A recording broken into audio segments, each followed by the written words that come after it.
My husband has always been known for his generosity. He could casually treat the entire office to bubble tea without a second thought. Yet when I had finished cleaning the house, put our son to bed, and reached for 2 small cakes left over from earlier, he slapped my hand away and said, "You're a grown woman. Why are you being so greedy? You're a mother now. Save the good stuff for your child." I noticed the smudge of cream still clinging to the corner of his mouth, and without meaning to remembered the promise he once made to me. "Hannah, trust me, I'll give you a good life." So this apparently was the good life he had in mind. I stared at Ethan for a long time. This was a man I saw every day, yet his face suddenly looked unfamiliar, almost like a stranger. Was this really the same Ethan who once emptied his savings just to throw me a birthday party at a 5-star hotel? How could someone change so completely? Perhaps my gaze annoyed him because he let out a sharp, impatient sound. "It's not like I'm refusing to let you eat, but think about it. You're a mother now. Shouldn't you set an example for Liam?" He lit a cigarette, inhaled deeply, and as the ashes tumbled onto the freshly wiped dining table, he acted as if nothing had happened, blowing out smoke with a smug look before narrowing his eyes and continuing. "Listen to me, Hannah." I pointed to the ash on the table. "How many times have I told you? If you're going to smoke, at least don't scatter ashes everywhere. Can't you remember something so simple?" Ethan made a dismissive clicking sound and swiped his hand across the table, smearing the ash into a long, gray streak. All right, stop nagging. Let me finish. These cakes are just snacks, and if you start eating junk food first, how will Liam ever eat his proper meals? Besides, these are expensive. There are only a few in the box, and Liam likes them. If you eat them, what will he have? My eyes locked on the mess on the table, anger rising inside me. Ethan, Liam is asleep right now. Don't use parenting as an excuse to justify yourself. And another thing, you once told me to stay home, focus on raising our child, and you'd take care of us. So what you meant was taking care of me by making me give up even a bite of food, he frowned, irritated. Look at you getting upset over something so small. It's just a cake. Do you really need to make such a fuss? We're parents. Of course, the good stuff should go to the kid. A thin wisp of smoke drifted from his lips, those same lips still marked by a trace of cream. In his eyes, being a father meant enjoying life alongside his son, while being a mother meant sacrificing, saving, and swallowing whatever crumbs were left for the sake of both father and child. In the end, among the 3 of us, I was the only fool making sacrifices. I couldn't help but laugh under my breath. Seeing my smile, Ethan seemed to think I had finally come around. Good. You understand now. Anyway, it's late. Clean up and get some rest. I have work tomorrow. You see how hard I work every day, unlike you sitting at home with an easy life. Before I could respond, he stood, peeled off his smoke-scented shirt, tossed it aside, and slipped into the clean clothes I had laid out for him. Without another glance, he walked into the bedroom, leaving me alone at the table with the scattered ashes, the discarded cake wrapper, and the mess left behind after his brief performance of fatherhood. I didn't follow him. Instead, I curled up on the couch, savoring the rare quiet. Tonight, Liam hadn't wet the bed, so I wouldn't have to drag myself up in the middle of the night to wash damp sheets. Tonight, Ethan hadn't been drinking, so I wouldn't have to mop up his vomit. Only then did it hit me how rare it was these days to have something as simple as a peaceful night's sleep. I felt like a workhorse that never tired, with Liam as the carrot dangling in front of me and Ethan holding the whip. The irony was bitter. Even workhorses needed proper care, but I, armed with nothing but a marriage certificate and a few shared meals, had been worn down so thin that I was now accused of greed and laziness. The more I thought about it, the more the injustice burned. I got up, opened the fridge, took out the last cake, and shoved it into my mouth. Bite after bite, I chewed and swallowed, as though I could devour every ounce of resentment building inside me. Why should I have to gauge someone's mood just to eat a piece of cake? How could he wear the clothes I washed, eat the meals I cooked, and still look down on me? I wasn't always a housewife. Ethan seemed to forget that not so long ago I was making more money than he was. If it hadn't been for the crushing morning sickness during my pregnancy, I would never have been forced to give up my position at work. Later, because Liam was often sick and both sets of parents were in poor health, I agreed to stay home full-time, just as he'd suggested. Back then, he had said, "Hannah, just stay home and take care of our son." I'm not an unfeeling man. My salary is your salary. You're making a huge sacrifice for our family, and that makes you our greatest asset." But the reality was different. His idea of handing over his salary was giving me a monthly allowance of $3,000 from which I had to pay the water, electricity, and heating bills, the building fees, and feed all 3 mouths in the household. Over time, the greatest asset he once praised became in his eyes nothing more than a freeloader. My tears fell dripping into the plastic cake container, and I kept asking myself the same question, "Hannah, how did you end up like this? I used to be known for my fiery temper." Now I had to cry into my hands in silence so I wouldn't wake my child. When Ethan woke up, I was already making breakfast for Liam. He rubbed his eyes, shuffled to the table, looked around, and asked, "Where's my breakfast?" Without looking up, I continued drawing a smiling face on Liam's omelet with ketchup. "Didn't make any. Don't joke around, you have work to get to." He wandered into the kitchen, searched everywhere, and when he came back, he reached for the omelet I was plating. "Come on, why bother decorating it? We've been married for years. I'll just eat this one." I grabbed the chopsticks and smacked his hand. "This is for our son. Why are you so greedy? Will you starve to death if you skip one breakfast?" He glared at me, voice rising. "Fine, if I eat it, you can just make another one for him. You're home all day, can't you make another omelet?" I met his bloodshot eyes and answered calmly, "No. Liam will wake up soon and be hungry right away. You're his father. How can you fight your child for food? Weren't you the one who said the best food should go to him?" Ethan opened his mouth to argue, but then glanced at the clock. "Forget it. I'll grab something outside. I have a meeting." He slammed the door on his way out. As it closed, I heard Liam mumble, "What's the point of keeping a king in the house if he's treated like this?" I speared a piece of omelet and took a bite. "If that's how royalty is treated, then your king must be as foolish as I am." I had planned to talk to Ethan when he got home that night, but he staggered and drunk instead with a few of his buddies half carrying him. One of them explained he just had a bad day and drank too much. "Don't be mad." Another slapped the first on the back, laughing. "Pleased with how well she treats him, who doesn't know that? Get out of here, you single guy." I smiled as I shut the door. Behind me, Ethan was mumbling into his phone. "It's fine, I'm home now. My wife will take care of me." Before he could say more, he slumped over the trash can and passed out. I ignored him and picked up his phone, unlocking it. I wanted to see how much money he had left. If it was enough, I'd enroll Liam in preschool and find a job myself, because being called a freeloader was a bitter thing to swallow. But as I scrolled through his bank statements, I saw his post-tax salary was no longer $4,300 like before it was $8,700. He'd spent over $5,000 treating his coworkers to meals and drinks, leaving me just $3,000 to support the entire household. The list of transactions danced on the screen like a cruel joke.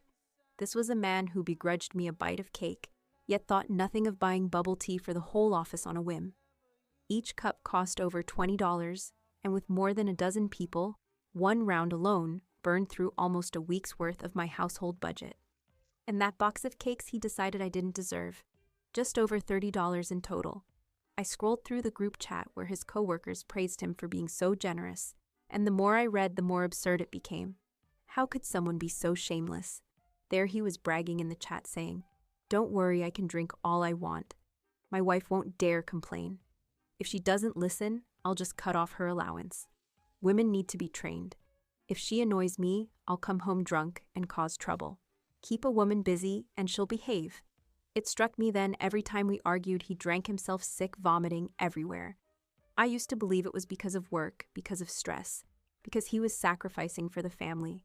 I even pitied him. But the truth was uglier. While I worried about him, he was using drunkenness as a weapon, a way to punish me. In the chat, another coworker chimed in, "You're the best, Ethan. You know exactly how to keep your wife in line." I had thought that was as low as a man could sink, but then I kept reading. "Let me tell you guys something," Ethan wrote. "No matter how capable a woman is, once she has a kid, she's the same as the rest." Last year, she insisted on getting a job and sending our son to preschool. I wasn't about to let that happen. A woman who spends too much time outside gets dangerous ideas, so I used one trick to keep her home. If the kid went to preschool, I'd sneak him cold watermelon. Every time he eats it, he gets stomach aches.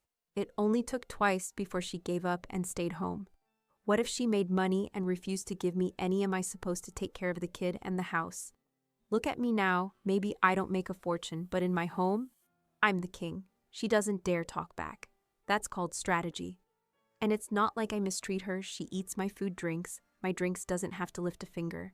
Isn't that the perfect life? His words filled the screen, each one stabbing into me, dripping with smugness. He was nothing but a contemptible man through and through. I thought back to when Liam first started preschool. Within days, he developed severe diarrhea. I suspected the food at school wasn't clean or that he'd caught something from another child. I even wondered if being away from me had upset him so much it made him sick. I ran to the hospital over and over, holding my pale, exhausted boy, blaming myself for rushing to find work and making him suffer. And Ethan had the audacity to pretend to comfort me. It's not your fault, Hannah. Preschools these days don't care about the kids. He's healthy at home but sick at school, so just stay home. I'll take care of you. I looked at his snoring face that night and felt a wave of rage so intense it made my hands tremble. This man didn't deserve a wife. He didn't deserve a child. He didn't even deserve to keep breathing. My hand hovered over his neck. The urge to squeeze until everything stopped was overwhelming. But then he stirred, mumbling something incoherent, and pulled his head from the trash can to lean over and retch. In an instant, I shoved his head back down, holding it there, while he gagged and coughed, his breath breaking in ragged bursts. The blind fury in me slowly ebbed away. He wasn't worth it. He wasn't worth another minute of my life. If he wanted to live like this, let him. I stayed still, listening to his dry heaves, the gulps, the harsh coughing. My clarity returned, and with it the resolve that it was time to think about ending this marriage. I lay awake the rest of the night, one nightmare after another, each ending with his looming face stealing the last bite from my hand. My heart was pounding when Ethan finally woke, and the morning began. He staggered up from the sofa, banging on the bedroom door loud enough to wake the whole street.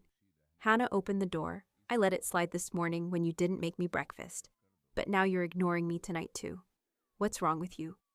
His voice was sharp and reckless, the kind of volume that could easily wake Liam. I yanked the door open and pulled him inside. What are you yelling about? You drank, then glued yourself to the couch all night. What was I supposed to do?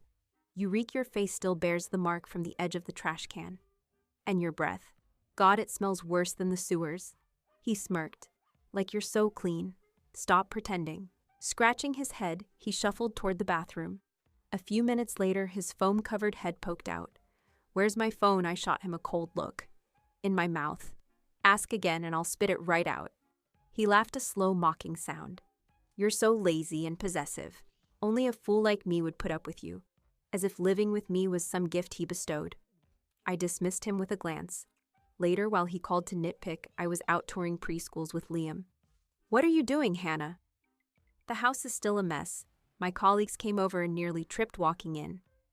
Do you know how embarrassing that is for me? You sit at home all day and can't even keep the place decent. I scanned the school's lunch menu and said evenly, if such a little thing bothers you enough to call me, maybe you should use your own hands. Or don't you have any? His voice faltered, and I hung up without waiting for a reply. Just hearing him made my skin prickle.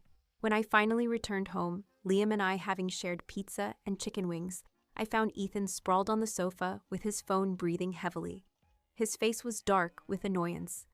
I'm exhausted, and you've been gone all day with the kid. No cleaning, no dinner. What kind of mother are you? Liam shook his head. We didn't go play dad. We went out to eat. Pizza. I even had wings. Ethan's face flushed crimson. What, I've been cleaning this place all day, and you went out to eat? I looked him over and let out a dry laugh. You cleaned the couch, you dirtied yourself, and that's your definition of housework. You gripe over the smallest chore, and now you're jealous your son had a good meal. You're the one who says parents should put their kids first. Liam stuck out his tongue. Mom works every day without crying. Dad cries. It's embarrassing. I didn't respond to Ethan's sulking, just carried Liam into the bedroom. Your dad's not crying, sweetheart, just mad because he didn't get the good food, Liam whispered. Then don't give him any. He's mean to you. He's bad. I patted his head and slammed the door, shutting out Ethan's glare. Later, when Liam was asleep, I went to the master bedroom. Ethan sat propped against the headboard with half a spring roll in his hand, his voice dripping with accusation. What's this $3,500 charge today? Spending that much without telling me I work hard for our money while you blow it. Look at me. I have to think twice before eating something like this, and you're out eating pizza, fried chicken, all the best food. I eyed the grease on his fingers. If you want to eat, get out of bed. Don't smear oil all over the sheets. I pulled the suitcase I'd packed days ago closer. That $500 was for Liam's preschool tuition. Ethan, the way you treat money is pure double standards. Liam and I spend $70 on pizza, and you call it wasteful. But 16 cups of bubble tea for your coworkers, over $400 is fine. At least $70 fills our stomachs. What does your $400 fill your ego? At the mention of bubble tea, his expression faltered. He bit into his roll, then muttered, "That's different. It's about business relationships. I'm a man. I need to maintain face. I don't see what's wrong with buying a few cups of bubble tea," he scoffed. "We've been married 8 years, Hannah. You've only gotten more childish. Now you're acting like some teenage girl snooping through her boyfriend's phone." I nodded. "That's right.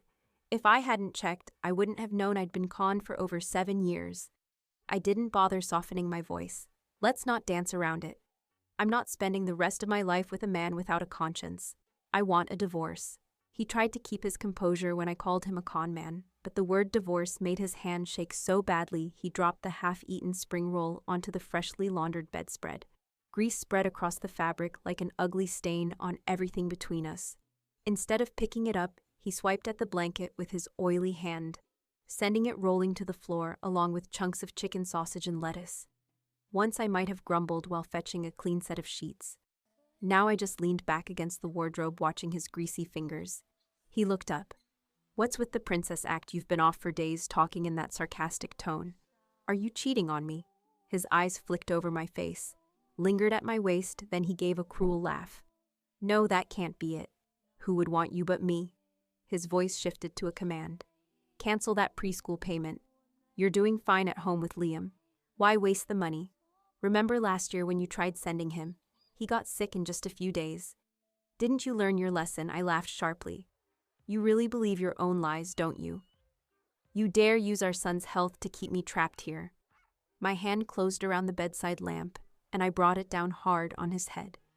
"You aren't fit to be a father. You aren't even fit to be a decent human being." He didn't dodge in time, and the edge of the lamp split the skin on his hand, drops of blood pattering onto the floor. His eyes darkened with fury. "Have I spoiled you too much? You think you're worth something because I let you get away with this? A woman like you should stay home, serve her husband and children, not parade around like you're special." I said nothing, only swung the lamp again harder this time. I knew I should be calm, rational, but the thought of him using our child as a leash set something uncontrollable loose in me. He clutched the bump forming on his head, then lunged. His hands locked around my throat, forcing me back into the wardrobe, his voice hissing through clenched teeth. "You think you can stand against me if I don't let you? I'm a man, Hannah. I've been letting you hit me. If I stop, you don't stand a chance." My windpipe burned, my vision blurred. In a panic, my knee shot up, striking him hard in the groin. He released me with a groan, stumbling backward before collapsing to the floor. I didn't hesitate. I bolted into Liam's room, locking the door behind me. My hand touched the bruises forming on my neck as I dialed. "Hello, I need to report an assault." At the police station, I sat hunched on a chair, clutching Liam, tears streaming uncontrollably. I don't even know why he attacked me. I told the officer, my voice shaking. I just grabbed something to defend myself. I didn't mean to hurt him, but I was terrified he was trying to choke me to death. Ethan, eyes bloodshot, pointed at me and shouted, "She's lying, she hit me first." I only defended myself. I didn't even use that much force. I wiped my tears, making sure the bruises on my neck were visible, then curled up behind the officer for protection. "I'm sorry, it's my fault, I was wrong." I murmured, my voice trembling. Ethan grew even more agitated. "Cut the act, Hannah. Where's that arrogance from when you smashed that lamp over my head?" Before I could respond, Liam peeked out from my arms, lips quivering as he reached toward the female officer. "Officer, I'm scared. Daddy hit Mommy." He clapped his small hands against his own back with sharp smacks. "Hit Mommy. Hit me too." For a moment, Ethan froze, then his face twisted with rage. "You little brat, you're no son of mine." The officer's expression hardened instantly. Liam seemed to believe his own performance now. Even when I held the police report in my hand, he clung to the officer and wouldn't let go. "I'm scared," he whispered. The officer handed him back to me, her tone gentle but firm. "Be careful when you go home. Stay safe. My name is Olivia Carter. Call us if anything happens." She shot Ethan a look full of disdain, especially for a man who used a marriage certificate as a weapon. The suitcase I had once packed in secret was finally put to use. Ethan was taken into custody for 5 days. I used that time to bring Liam to my parents' house and start planning for the future. After years away from the workforce, re-entering the job market was almost impossible. Job listing after job listing confirmed what I already feared. Married women with children rarely even get interviews. In the end, I decided to try freelance content creation. Living on the $3,000 Ethan begrudgingly gave me each month had taught me extreme frugality. My first video was a tutorial on how to cook a balanced dinner for 3 for under $30. Within half a day, it had tens of thousands of views. Soon after, a household cleaning brand I used contacted me, and I earned my first advertising payment.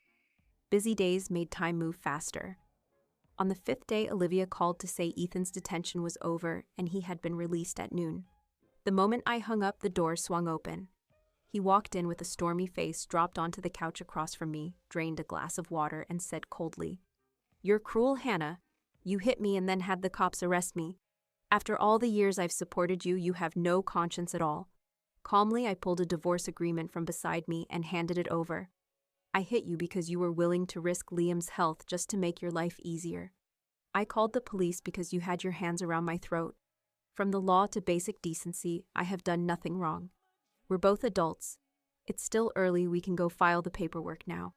He took the papers but didn't read them, tearing them into shreds instead. "Divorce? No way. I've supported you for years, and now you think you can walk away, dream on. I'll drag this out and see how long you can stand it. Want money? Want the house? Forget it." I smiled faintly. "Fine, no divorce then. But you'd better sleep with one eye open. You never know when a kitchen knife might just fall on your neck. And watch what you drink. My hands shake sometimes, and I like to play with bottles of pesticide. Like that glass of water you just had." Before I could finish, Ethan leapt from his seat, bolted to the bathroom, and gagged over the sink. I smirked. "It's just water. Your nerves are so weak, yet you try to play tough with me." That day, he still refused to sign, but he didn't last the week. One night, he woke to find a pair of scissors resting on his throat.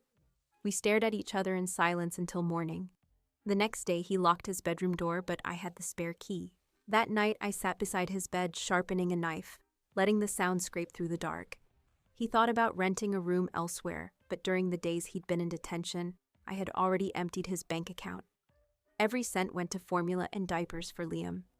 On the 3rd morning, with dark circles under his eyes, he stepped out of the room just in time to see me adding something to a glass of water. "What are you doing?" he shouted, rushing forward and clamping his hand over the rim so tightly that the hot water reddened his skin. "This time, I caught you. I'm calling the cops." I tilted my head and shook the little bag in my hand. "Baking yeast. Ever heard of it?" His eyes narrowed, full of rage, and he stalked out with his swollen hand to head to work. Later, when he arrived at his office gate, he saw me standing there, holding the police report. His eyes widened in disbelief, and he grabbed me by the arm. "Hannah, isn't this enough for you? What do you want? You've turned everything into a circus. What are you getting out of it?" I met his fury with ice. "Not having to spend the rest of my life tangled up with someone like you, that's the biggest gain of all." His face drained of color, lips trembling before he ground his teeth and said, "Fine. You're stubborn. I'll wait and see the day you regret it." When we finally sat down to discuss the divorce, he didn't even bother to fight for custody of Liam. All he argued about was the division of the house. In the end, the agreement was that he would give me $300,000 and he would keep the house. The money would have to come from his mother. The day before the paperwork, my mother-in-law, who had never once truly cared about me, called unexpectedly. Like her son, she didn't mention Liam once. She only talked about the house and the money. "Hannah, you're being heartless. That house was bought with Ethan's hard work. If you can't live together, fine, but asking for money now isn't reasonable." I laughed coldly. "That house. My parents contributed $100,000 and I put in another $100,000. For years I've worked in this home like a beast of burden. Taking back my share isn't unreasonable. But if you think it is, maybe I'll drop by his company for a chat. I wonder how they'd feel about employing someone with a detention record. Silence hung on the line before she hung up. That afternoon, $300,000 landed in my account. Staring at the number, I couldn't help remembering the time Liam was sick, and we had barely $200 left. Ethan had cried, telling me how hard his parents had worked to raise him and how ashamed he felt to ask them for help. In the end, my mother had quietly slipped $1,000 into Liam's diaper bag so we could make it through the month. Thinking back now, that was the extent of his so-called filial piety. But none of that mattered anymore. I took Liam and returned to my parents' home. My mother studied my face for a moment, then patted my shoulder. "My daughter, you've lost weight. Have you suffered a lot?" When I discovered Ethan's betrayal, I hadn't cried. When he had his hands around my throat, I didn't cry. But when my mother looked at me with that worried gaze, I couldn't hold back the tears no matter how hard I tried. She was over 60, yet still had to worry about a daughter who had made such a mess of her life. My father scooped Liam into his arms and said gruffly, "Why cry? If you're not living with him anymore, that's that. You still have us. You know your own nature. When you were a kid, your mother could beat you with a stick and you wouldn't shed a tear. For you to cry like this, it must mean you've suffered something serious." My mother shot him a sharp look. "Enough talk. Think you're so clever. Put Liam down and go cook dinner. You can't see what's right in front of you." Time slipped by, and 2 years passed. My freelance work grew steadily. I wasn't famous, but I earned enough for us to live comfortably. Without a man in the house, everything stayed cleaner, and the chores felt lighter. Liam had settled well into preschool, and sometimes he visited Olivia. One day, the three of us went to eat at a newly opened restaurant. The moment we stepped inside, we ran into Ethan. He was standing before a seated woman, head lowered. Her voice was low but firm. "Didn't you say you could handle everything? I keep you home just to take care of the kid, and what do you manage? The house is a mess. The child gets sick, and you have the nerve to follow me here to eat. You're nothing but a burden. I've seen plenty of men like you. Don't try that trick of doing things badly so you can avoid responsibility. Now go home and clean up. If it's not spotless when I get back, the one I throw out will be you." When Ethan turned and saw me, he froze, his eyes wide with shock. He opened his mouth to speak, but the woman behind him barked, "What are you waiting for?" His whole body trembled, and he quickly bowed his head and left. Olivia tugged my hand, greeting the woman as her cousin. Later, when Liam wasn't around, Olivia explained. After news of Ethan's detention reached his company, he lost his job. By chance, he met her cousin and decided he didn't want to work anymore. He'd aim to be a full-time stay-at-home dad instead. Olivia grinned. "My cousin's got a fiery temper. I told her Ethan was a domestic abuser, and well, you can imagine the rest. Hannah, you're too gentle. If a man ever hit me, I'd make sure the whole city knew." I just looked down and stayed quiet. If I'd truly been that gentle, his company never would have learned about his record, and they'd still be paying his salary. Now running a small eatery was probably the best he could manage. Watching Olivia's smug smile, I couldn't help but ask, "Do you think it's worth it for your cousin to take in a man like that?" She waved it off. "She treats him like free childcare. My family's been training dogs for 3 generations. You think we can't train a man?" I nodded. She had a point. Ethan once thought my life at home was easy. Now he could experience for himself exactly what that kind of ease felt like. As for me, I would keep working hard so I could go on living the kind of life where I ate fine food and wore beautiful clothes and never again had to lower my head to anyone.